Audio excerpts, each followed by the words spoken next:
What's up, everybody? Derek Anderson, the DA, and this is my review of Andor Episode 4. Let me say right off the bat, I'm loving this series 100%. This thing is phenomenal. This is exactly what I've always wanted when it comes to a Star Wars spy thriller, because you're getting all of the elements that can show you how the Empire could fall, just basically because they're overly bloated and bureaucratic.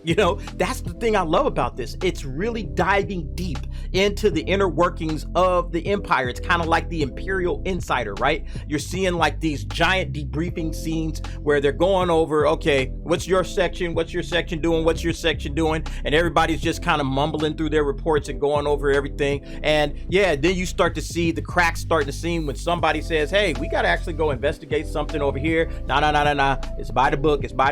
You're overstepping your grounds. You're trying to jump into somebody else's territory because you're trying to climb the ladder. We're not doing that here. You're going to follow the rules. This is what it is. And because of that kind of stuff, that's exactly how Little Rebel can kind of like slide his way into the mix and start really causing some problems. That's exactly what Cassian Andor, by the way, said in the last episode. Opening it up with that debriefing scene, I thought was brilliant because it really sets the tone for the entire show. What the Empire is doing, they're just overly bureaucratic and bloated, and they don't have the time to get down to the nitty-gritty of what's happening out there in their planets, right? That's what's so cool about this. This is a Star Wars series that's not going to be like serialized popcorn adventure, right? It's not going to have a couple of guys having a shootout, pow, pow, pow, pow, pow, at the end of every episode. Building it out with characters that are interesting. They are playing the long game with this entire series, and I love it. I love every piece of it. It's a spy story, a spy show, a real spy story, right? Spy versus spy, deep espionage, people under deep cover. You saw the scene with Mon Mothma talking things over with Luthen, Stellan Skarsgård's character.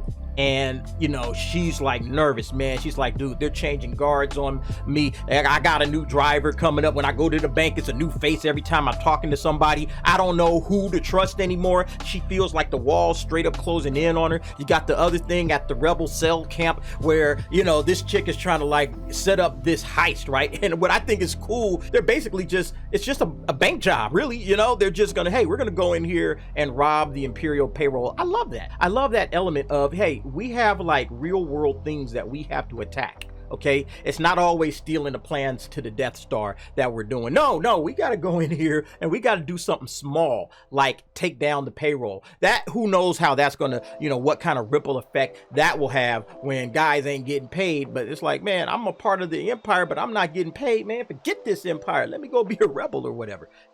That kind of stuff is very, very intriguing. I'm not sure if that's where they're gonna go with it, but that's where I would go with it. And then with this ISB, going back to that, you see, they don't have the ability to go in and root out spies, right? Like, this thing is supposed to be kind of like a CIA organization where they are running covert operations. They can't run covert operations. They're too busy writing reports and following the book and telling it, this is exactly how you do it, right?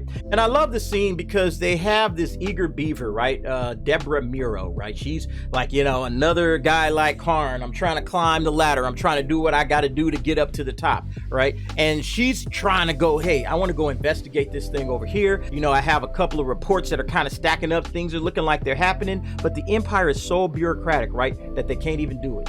This guy Partagast, who is like the head, the old head guy, I wouldn't be surprised if this guy is somehow in the rebellion himself, right? He's keeping all of these dudes so bogged down in procedures, man. Hey, you got to get your reports in on time. Everybody's been asked for a report across the board, right? Where's your report? Your report's late. I need your report. Everybody is just asking for reports. How are they ever going to get to some real covert operations when they got to write a report every day? And that's what this chick is trying to say. But, again, you overstepping your bounds here. You need to get back in your office and write reports. This other guy's got 6 sectors. You got 2. And you're sitting up here, can't even give me your reports on the 2 sectors you have. I love that scene. I thought that was just absolutely hilarious. I loved every piece of that. And again, it just goes to see, they're setting it up, folks. They're setting it up. What is the Empire like?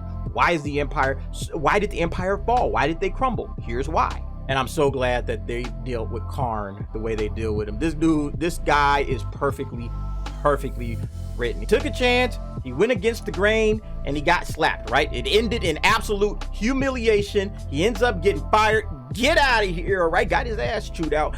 Get up out of here. Go on back to your mama. And now this guy's got to like kind of worm his way all the way back to his mother, and she slaps him upside down. Man, that was a great scene, man. I'm telling you, all the little details right here. And the thing about it is, Tony Gilroy is a great writer, and he trusts that you're going to fill in the blanks. He's not going to let you, oh, let's just spill it all out and tell everybody everything. No. There's no spoon feeding of a story here. He's going to give you the goods, and you're going to fill in the blanks. He trusts his audience to be smart enough to do that, and I absolutely love it.